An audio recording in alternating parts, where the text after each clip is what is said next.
Hi everyone, Comic Reviewer here, and this time we're reviewing on Ed, Edd and Eddy's Big Picture Show. Now, as you know, Ed, Edd and Eddy's Big Picture Show was a 2009 comedy television film that was meant to serve as as a as an ending finale to the TV show Ed, Edd and Eddy that ran from 1999 to 2009.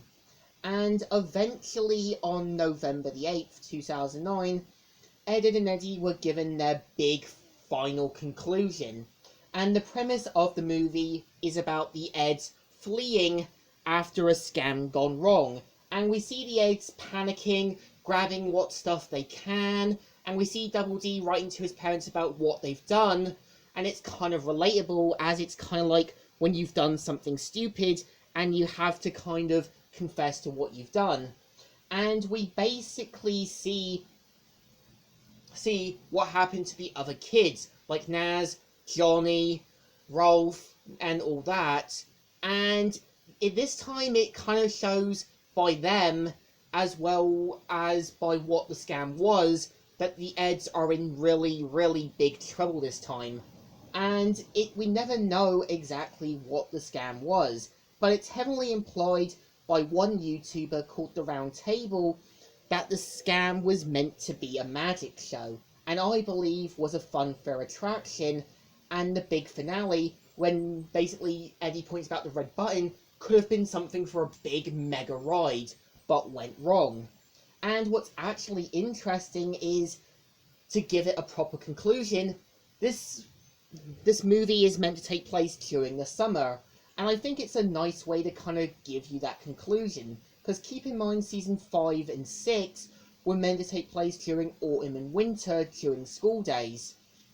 And I think having it in a summer setting makes sense. So of course Eddy's determined to, escape from the cul-de-sac kid's wrath by finding his brother. And keep in mind throughout the series, Eddy was always boastful about his brother, and always was kind of bragging about how big he was. But throughout the show, and if you go on Ed, Edd and Eddy Wiki, it's heavily implied his brother's the black sheep of the family, and he is, because there is a reason why his room is sealed off, and there is also a reason, and when you've basically got Eddy going through Christmas stuff, there is one where he finds a mug saying number 1 son, so implying that Eddy's parents know about what his brother's done to him and favour him instead. And the reason why they constantly get him clothes is because they want him to become the man of the house one day.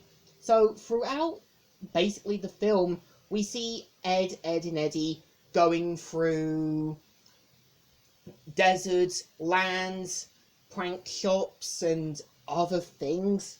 And not only is the movie supposed to redeem Eddy, but it's also meant to have Double D finally putting his foot down, finally having enough of Eddy's childish, manipulative, and greedy behaviour, and basically when he does go a bit too far, he calls him out on this.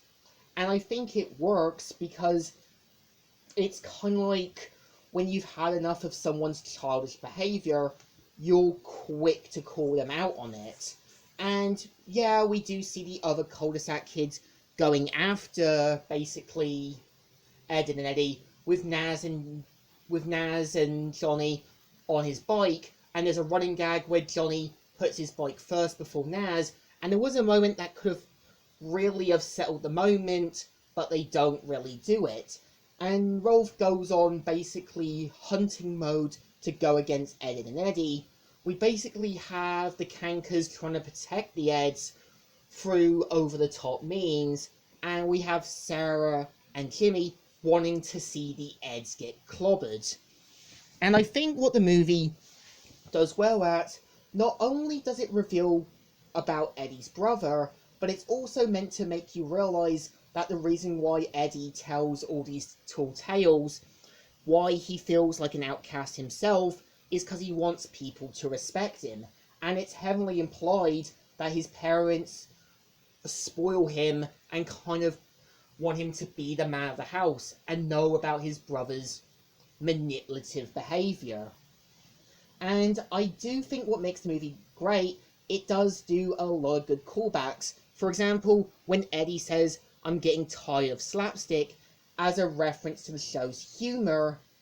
Also, when at the kind of prank factory, when Eddy gives Ed a gun, he turns into various forms from certain episodes, like his 1930s cartoon form as a reference to the hide and seek episode, the episode where he turns into the bit where he turns into an old man, a reference to basically where Ed wakes up to find out he's an old man, the same with Ed, Edd and Eddy. And I think that's a brilliant idea. And it kind of gives this big journey adventure, but there is some consequences to the adventure.